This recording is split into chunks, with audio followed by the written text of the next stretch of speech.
Welcome to the CBS Radio Mystery Theater Archives, the only YouTube channel which has the original classic episodes of the CBS Radio Mystery Theater in order with no ads. Thank you for listening, and now, enjoy the show.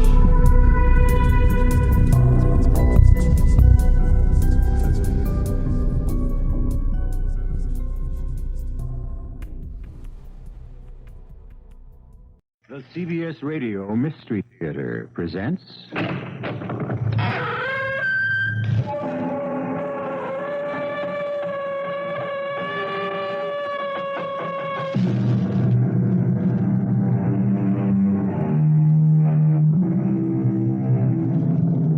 Come in. Welcome. I'm E.G. Marshall. It was the 18th century playwright William Congreve who said it. See how love and murder will out. And although a quarter of a century intervened before they did, that's what this story is all about. Appropriately enough, it starts with the more violent of the two. Hold it, you! Freeze! If that's the way you want it, Buster. Hey, what's going on? Okay, mister, you started it. Just no more sudden moves. And kill that heater. It's all right. Don't let the plain clothes fool you. I'm police. Detective Joe Lombardi, 45th. What is it, Barney? A hold-up? No, nothing like that. He's just a screwy neighborhood kid trying to pull a fast one for kicks. Hey, Joe! What you want to do that for? You killed him.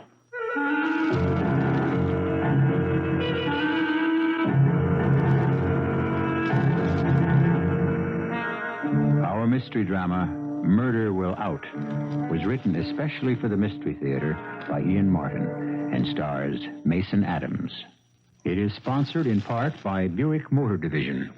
I'll be back shortly with Act One.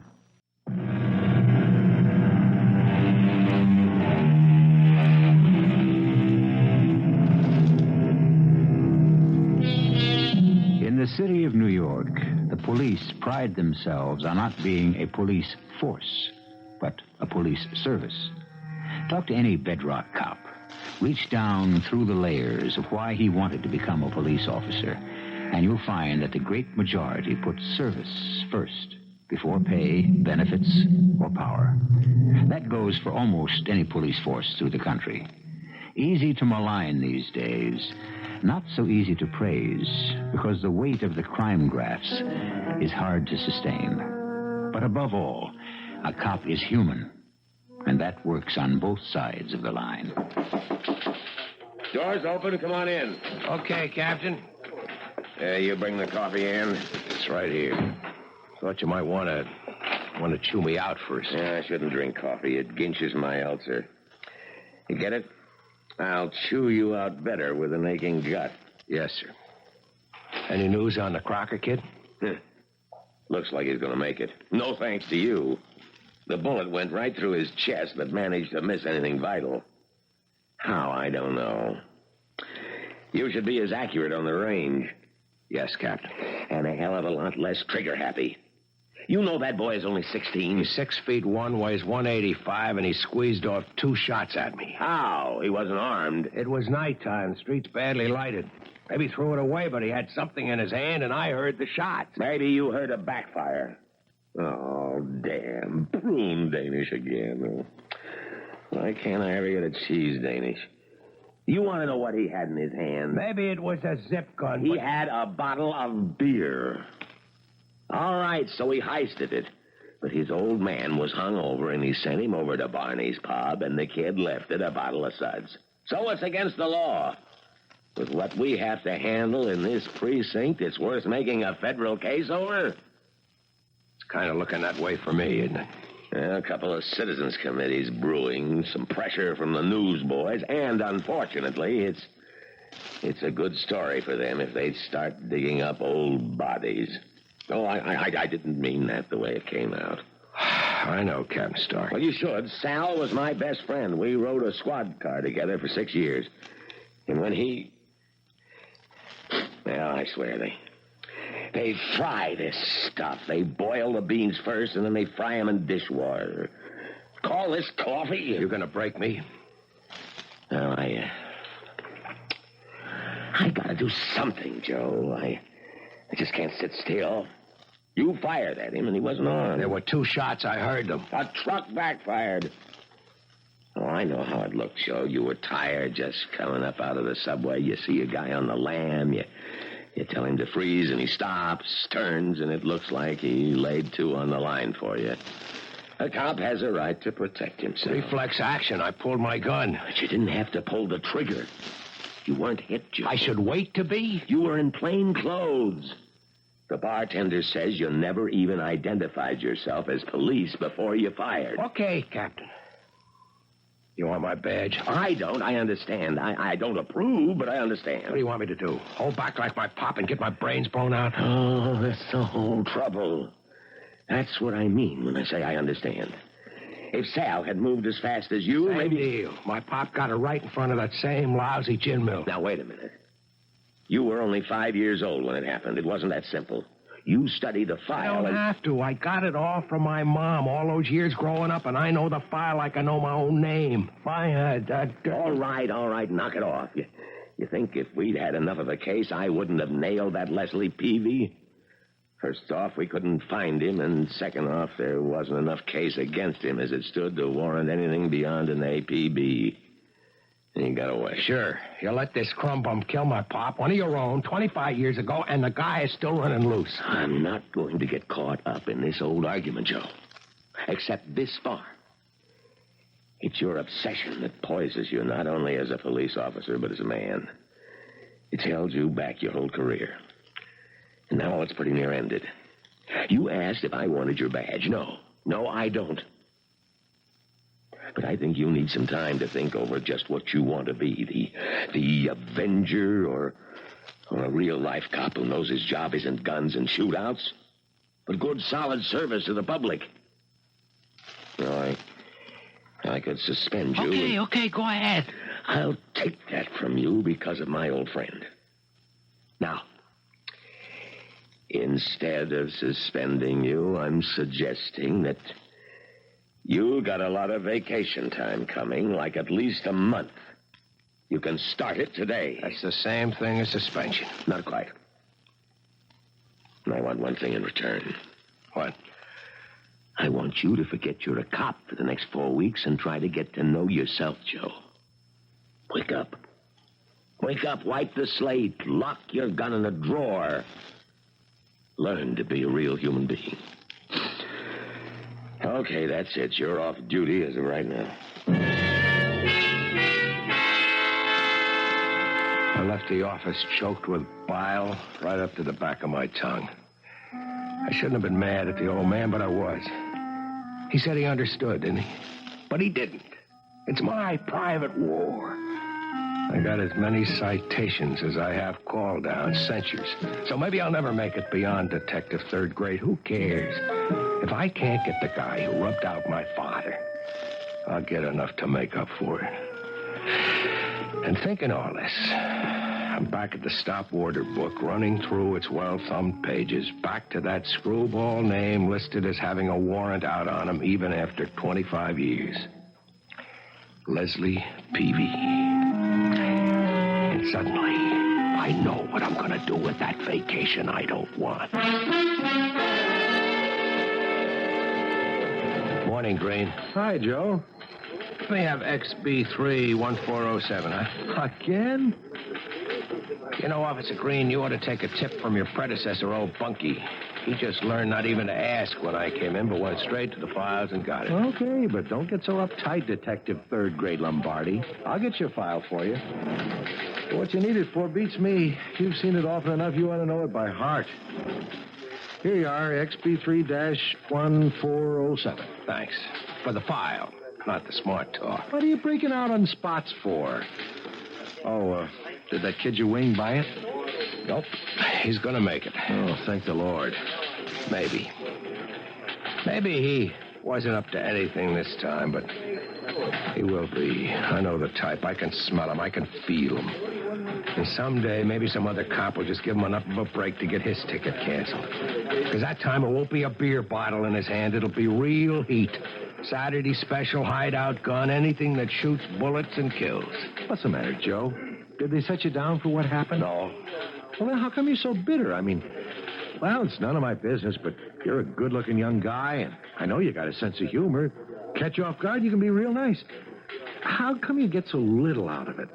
Why don't you have a girl, Joe? Why aren't you married? You know what's in this file, Green? Well, it's 25 years old. I haven't caught up on all my reading yet. Well, I'll fill you in. You see, my pop trusted people. He gave him a break anyways. So one night he's coming home, same as I was last night, out of the same lousy subway by that same lousy gin mill. And he stops in for a beer. And there's nobody else there except Barney Saunders, the same bartender that came out last night. And this Leslie Peavy, see? Peavy has a gun, see? And he's holding up the joint. So my pop, see, he was a uniformed cop, but he was off duty in civvies. He pulls his own gun and he tells the Peavy crumbun to drop his. The guy turns around, and before my pop gets a chance to do anything more, Peavy kicks a stool into his gut, and he takes out of there on a lamb. And Pop follows and sees him heading for the corner, and he yells at these police to stop.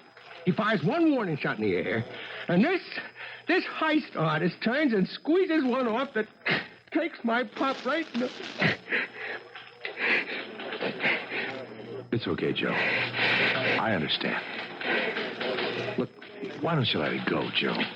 You're going to carry a monkey like that on your back all your life?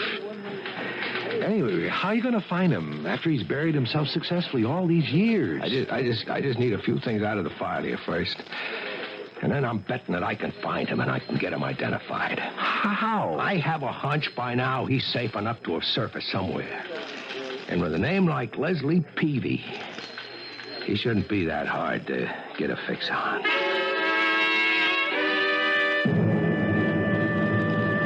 Copies made of the old faded snapshot of Peavy in the file and of his birth certificate. Also, the name and address of the one other witness besides the bartender. Then I drove out to the airport terminal at Kennedy to follow up my idea on how to get a lead on him. There were 4 Peavys in the New York, the Queens, the Bronx, and the Brooklyn books, none in Staten Island. I eliminated those fast.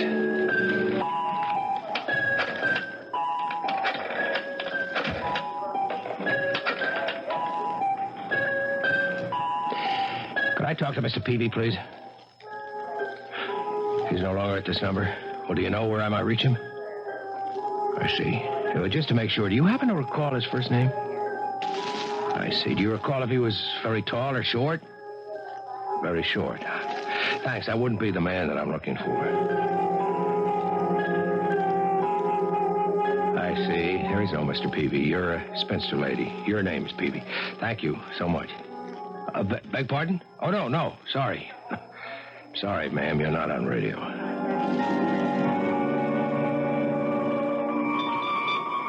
Sorry to hear that. Recently? Are you just leaving to inter the body now? I see. And I did get the name right. That was Leslie Peavy. John Bramble Peavy. No, I'm happy to say he's not the man that I'm looking for. Well, I hadn't thought it would be that easy. I took out my notebook and pencil and started through the directories. 138 of them. I took my list. I went home to start running up a phone bill.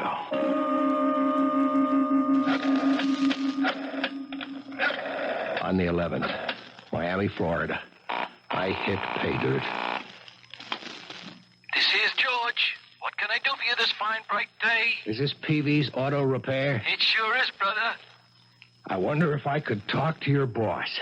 Oh, Leslie ain't here right now. Off visiting at the hospital. Back tomorrow. Try then. Leslie Peavy? Yeah, that's the name. Excuse me, but we're busy. So I made a blind cast and came up lucky with my fish. Now all I had to do was land him.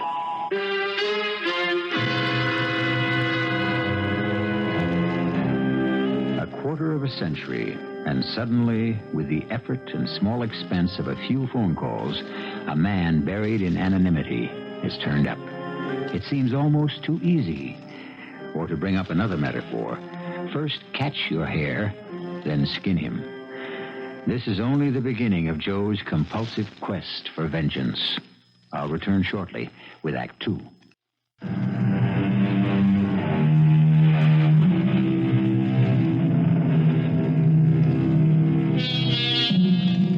There's more than vindication involved in Joe Lombardi's search for the man who killed his father. That happened 25 years ago, and time is supposed to heal all wounds. But not the one that flaws Detective Joe Lombardi, unless he can rid himself of the specter who rides his shoulders, legs locked about his chest, like the legendary old man of the sea. I don't know how they handled the investigation at the time. I was 5 years old and collecting baseball cards. All I knew this time, I was going to prepare a foolproof case before I made my move. I was the fool thinking it was that easy. First place I went, naturally, was to the pub to talk to Barney. You know who I am, Barney? Sure. Barney, you knew this Leslie Peavy that shot my old man. Knew him? Not all that much. Maybe I seen him a time or two in a bar before the night he tried to rob me, but don't get me wrong. He was no habitué. But you could recognize him, like in this picture. Yeah, Detective Lombardi, come on. Yeah, maybe 25 years ago he looked something like that. I couldn't make it positive. Well, you made him then, all right? Well, sure. It was fresh in my mind. I did what I had to do as a citizen then. I ain't gonna be on tap anymore. You know something? Tomorrow's my 65th birthday and my last day here. I'm retiring. I'm gonna take my Social Security and go sit on my rump in St. Pete, Florida. And the one thing I'm gonna be able to identify for sure are the Mets every spring. And even then, I'm gonna need a scorecard. I don't recognize nothing so good anymore. Look, all I'm asking is for you to hang around a few days, maybe, till I bring him back and to get an ident on him from you. Oh, sure. And if you do, then you book him. He goes to trial. I either hang around months or you drag me back from Florida. Nah, forget it. Tomorrow night I do my last trick by 12 midnight, and it's stop the world. I'm getting off. Why can't you let the past be? Don't you think I want to? But first, I've got to nail the guy that cut my pop down. Why don't you let sleeping dogs lie? Because they're not asleep. Well, then count me out. I don't get you, Barney. My mom always told me you were a real friend of my father's. Well, I knew him. He was a good cop, but I didn't owe him nothing. I mean, he was a customer and I was the bartender, like that. How come you suddenly have a stake to retire, Barney? I thought the bookies had you nailed to the wall. Well, you know how it is. You lose a little, you win a little. Not the word I get. You wouldn't be running a little numbers bank out of here. No, nothing like that. Look, I'm 65. I got my Social Security just like any other citizen. Okay, I won't press you, Barney. Well, thanks for the favor. Well, now you can do me one in return. How's that? St. Petersburg. It's not so far from where I think I found my man. I'll pay your fare by limousine if you want it, for you to come over and tell me whether I'm right or wrong. Oh, no. I already told you I wouldn't know him from the next guy, and I ain't getting involved. I got a lot less future than you left, and that's all I care about. Oh, come on, get out of my life. I walked away from Barney so frustrated, I wanted to put my fist through a wall. Why would he want to back down on such a simple request? Something about his attitude, the way he wouldn't look me in the eye, the defensive anger, all of them signs to any good detective that he was covering up something. But what? And why? There's no way I could sweat it out of him. He hadn't broken any law I know of. He had his rights. But I had to forget about Barney for the moment. There was one more witness to go. Sunnyside, Long Island, a street that was a row of two family houses. One of them was where the cab driver lived who saw my father get shot, if he was still alive.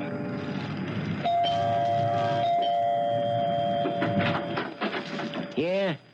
I'm Detective Lombardi, 45th Detective?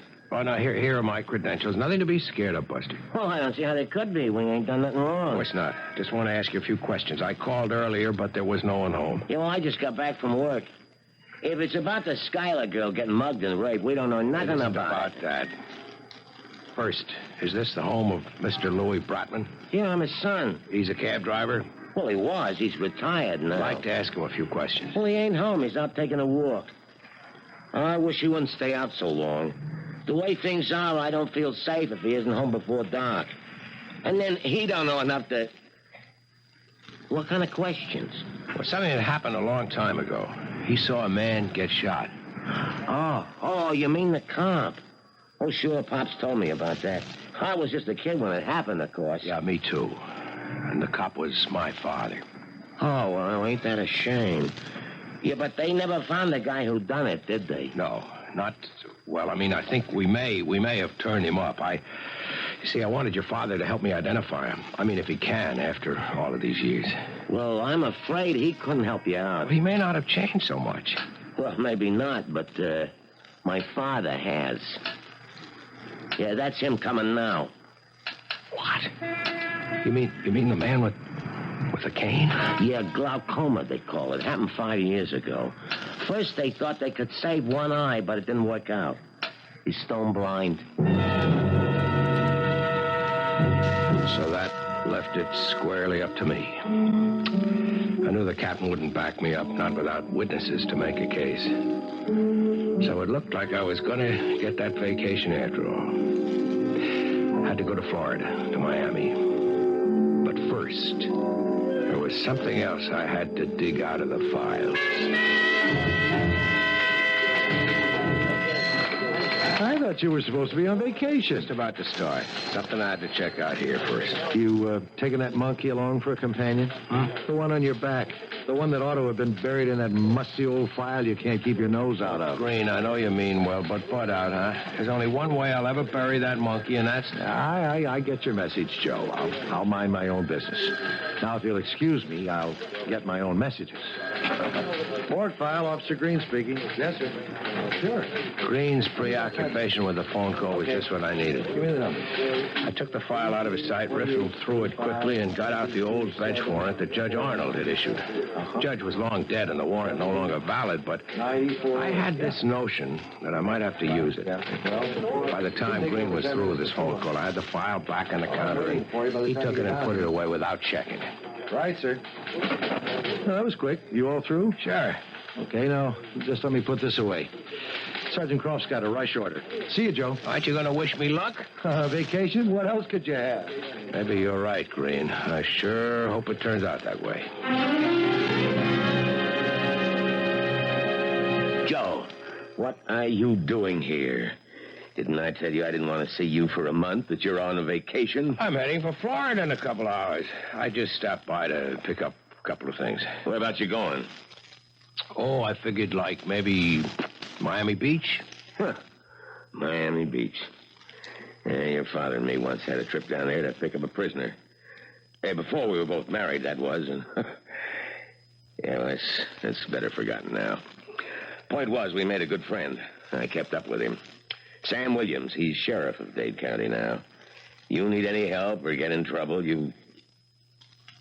But you're not gonna get in any trouble. Not if I can help it, Captain Stark. But I just maybe could use a little help. What kind of help? Well, you know where to go, what to see. Oh, sure. Well, you call on Sam, tell him you're kind of like a son to me, and he'll darn near make you a president of the whole state. Incidentally, that Santana kid is off the critical list. He's going to be 100%. Now, I've talked with the deputy inspector and the inspector, too, and you won't be busted. You'll get off with just a censure if you keep your nose clean from now on. You get me? I get you, sir. Well, you go on down there, boy, and let the sun not only get some tan on you, but also shine inside and sort of open you up, huh? Give yourself a chance to start living and stop holding a grudge against the world. He was such a right guy, I hated to hold out on him. But this gut hunch warned me that he'd never go for what I had in mind. Still, that Sheriff Williams might come in handy to keep me from going all the way. I didn't want to settle it outside the law. But to make up for my father, I was ready to. On the plane, speeding south, I closed my eyes and I tried to imagine what Leslie Peavy would look like now. And just how I'd react when I came face to face with the guy who put a bullet through my father's head. Thinking about it, I was conscious, very conscious of the empty shoulder holster and my gun checked out with the pilot. By the time we landed, it wouldn't be empty anymore. I'd have my gun back with no license to use it in the state of Florida, which didn't mean that I wouldn't. I took a bus that turned on Collins Avenue away from the beach, and I ran a good piece before the driver nodded to me to get off. Peavy's Auto Repair Shop had a gas station with it, and it could have used some paint. A couple of cars on the left and a bald-headed guy with a permanently peeling red freckled scalp was pumping gas. I walked over to him as the car he was servicing pulled away. Yes, sir. Hello and welcome to Miami. What'll it be? Gas, oil, wipe your windshield, or are you looking for the men's room? A comic. Just try to keep the days bright. Call me George. What can I do for you? Want to talk to the boss. Leslie Peavy, right? Right. And I wouldn't blame you for wanting to. You'll find a boss right there in the office. Just march on in. I got me a grease job I got to finish. The moment was here at last. I could feel a knot in my stomach. The gun under my arm, as hot as if I'd left it out in the sun to bake. I headed on in to meet a name I'd known all my life. As long as I could remember.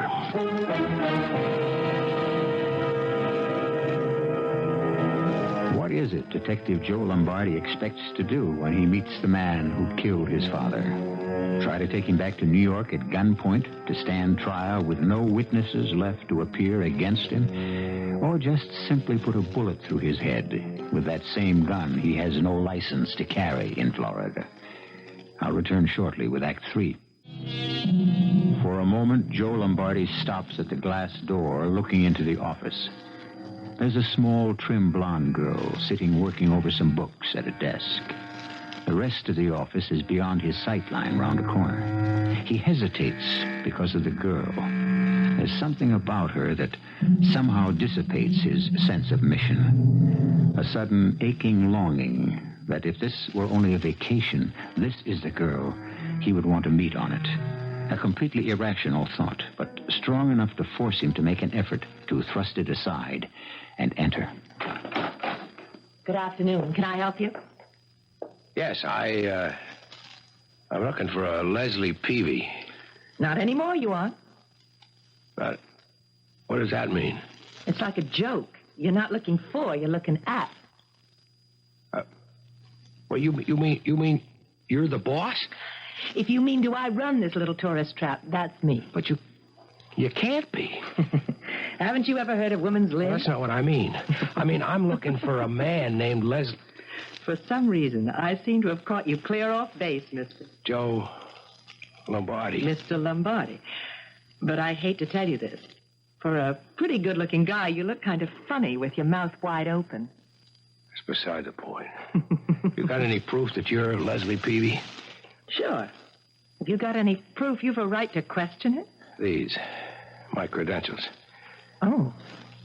Badge 703, Detective Joseph Lombardi, Precinct 45, New York City. It's not a very good picture of you. Maybe. I wouldn't say that this is a very good picture of you either. Oh, I quite agree. First of all, it's old enough to be a daguerreotype. And second, it's a man. What? Oh. Oh, what are you stopping for? Well, this is an old picture of... Oh. Did you say your name was Lombardi? That's it. Oh, no. Oh, no, not now. Not after all these years. What? Was your father a policeman, too? That's right. I think that maybe you and I better go and talk somewhere. Why not right here? Oh, I can think of plenty of reasons.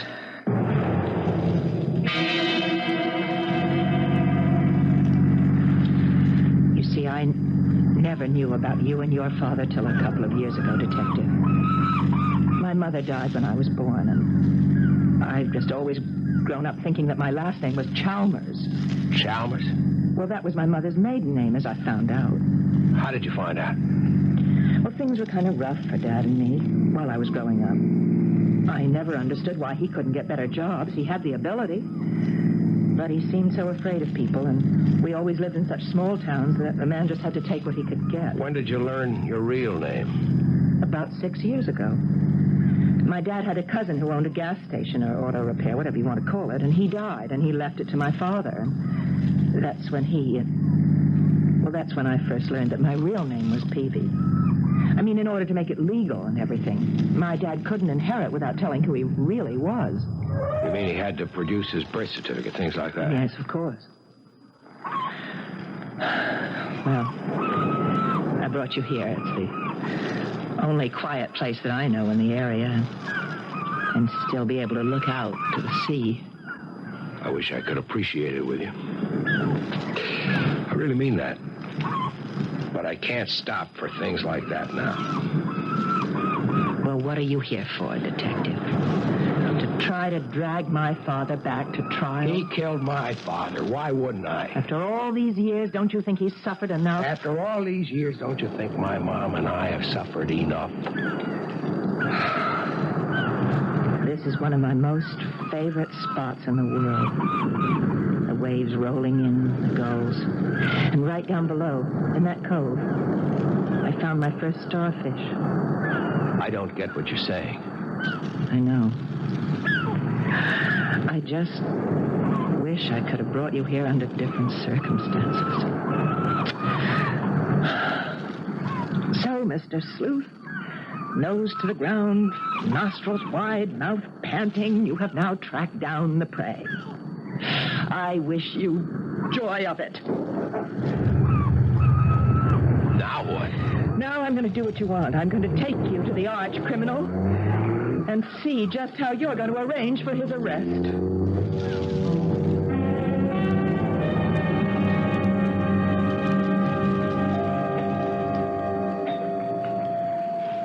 What are we doing here? This is what is known as a hospital for chronic cases. We are going to visit my father in the terminal ward. What's the matter with him? He has cancer. Incurable. Don't be surprised that he doesn't speak in the most dulcet tones. His larynx is affected, too.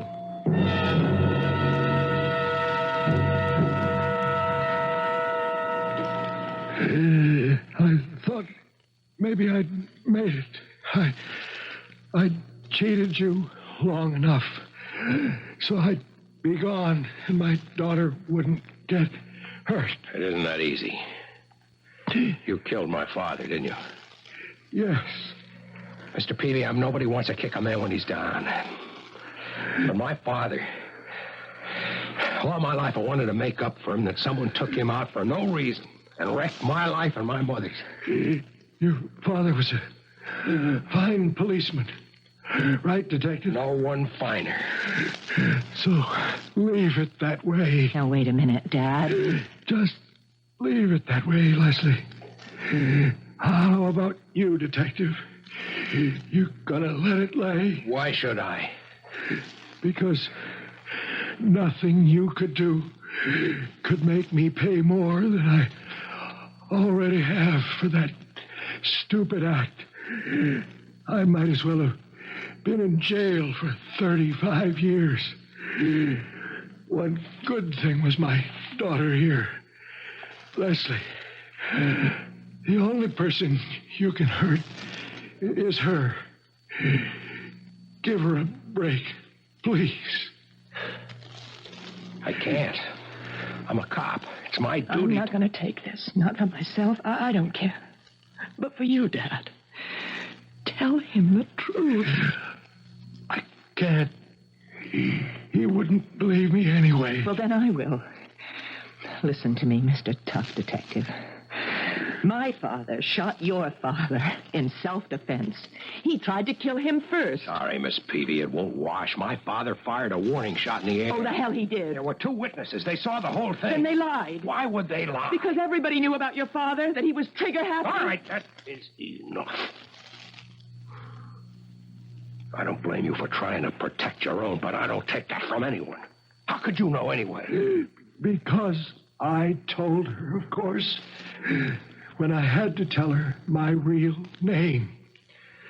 Which brings us round full circle again. Okay?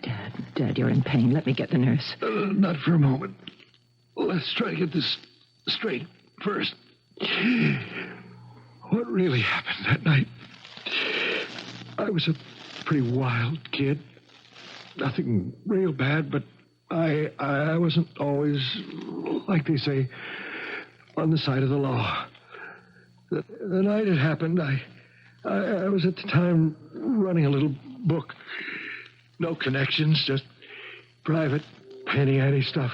And one of my steadies was the bartender, Barney Saunders.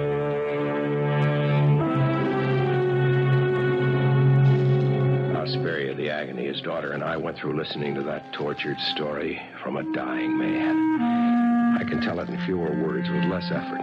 What Peavy claimed was that Barney Saunders was into him for about $75. Peavy had had a couple of drinks that night.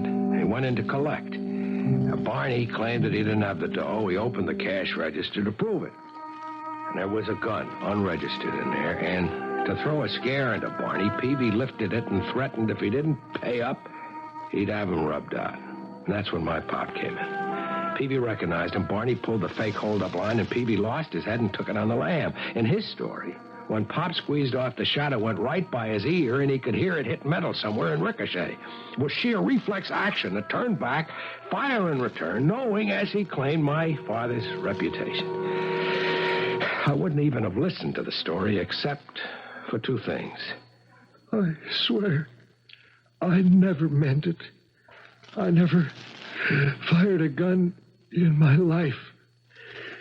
Didn't even know how to aim it. If you were all that innocent, how come you didn't hang around to defend yourself? You kidding? You know what happens to a cop killer? What can I prove? And when I read in the papers that Barney and the cab driver lied, I knew I was cooked. I took it on the lam. But just the same... What do you want to do? Kill him yourself with your questions? Can't you face the truth when you hear it? It isn't all that easy. So, what do you plan to do? First of all, I've got to make a phone call.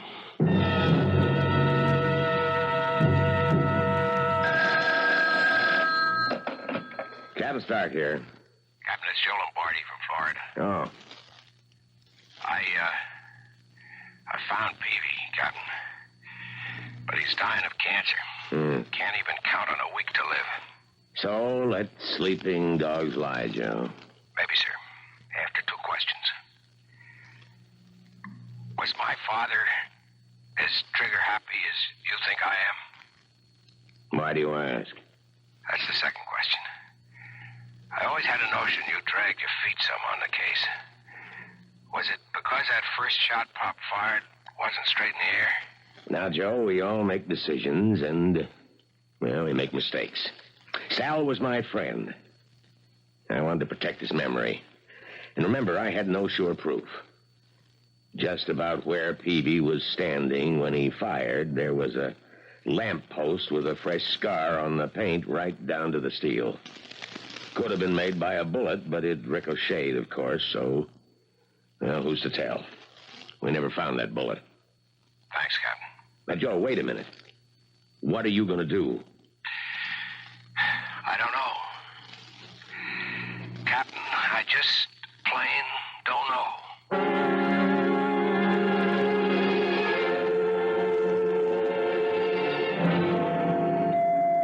Leslie, Oh, why don't you leave me alone? I got something to tell you. Well, I have something to tell you. He's dead. Now are you satisfied? No. What are you going to do? Hound me? No, I'm gonna drive you home, if you'll let me. Oh, I don't know. All right, what's the difference? I don't think I could see to drive anyway.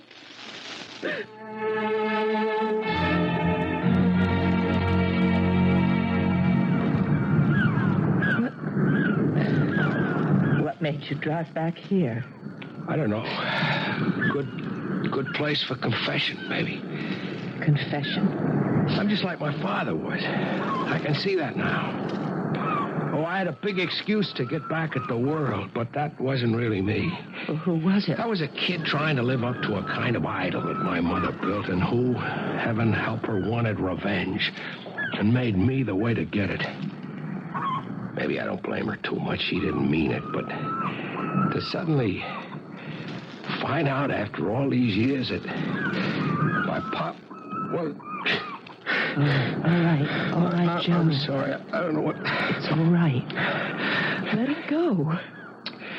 We both have to get it out of our systems. I had to when I first found out about my father. I mean, who he really was and what he'd done. If it hadn't been for the cancer, well, that part of it's all over now. I don't know how to apologize. Grown man acting like that. Oh, you were just trying to get rid of the little boy. Like I had to get rid of the little girl. We both had bad luck with fathers. Does that make us two of a kind? I don't know. What are you going to do now, Joe? Well, I still have over 3 weeks of vacation time coming. Maybe if I stayed down here, could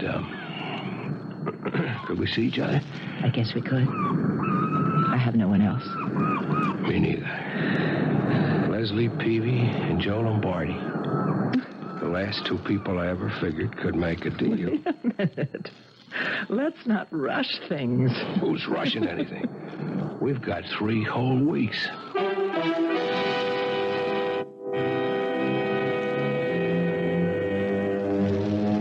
It took a while longer than 3 weeks for Leslie and Joe to iron out the past, but they did. And as we quoted William Congreve in the beginning, not only murder will out, but eventually, so did love. I'll be back shortly.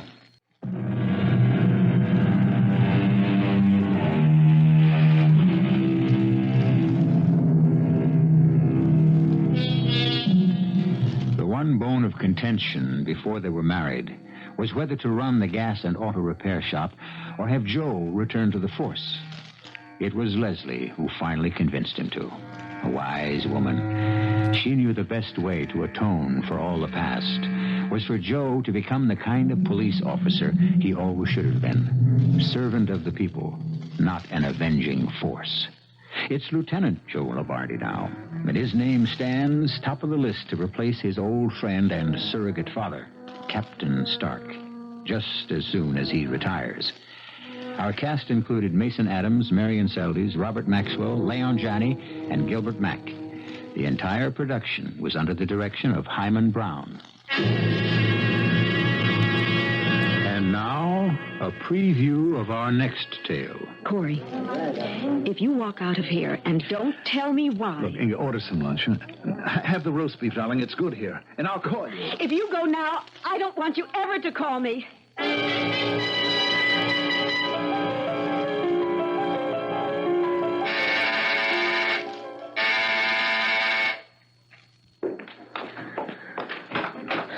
Go ahead, slam the door in my face. I really should do exactly that. And I wouldn't blame you. On the other hand, if you let me in, I'll tell you the whole story. I wanted to tell you the whole thing before, but I couldn't. That was part of the deal. I had to get Ray's approval. So I went to him this afternoon, and he okayed it.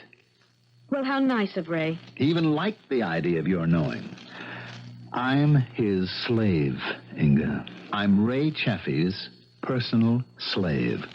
This is E.G. Marshall inviting you to return to our Mystery Theater for another adventure in the macabre. Until next time, pleasant dreams.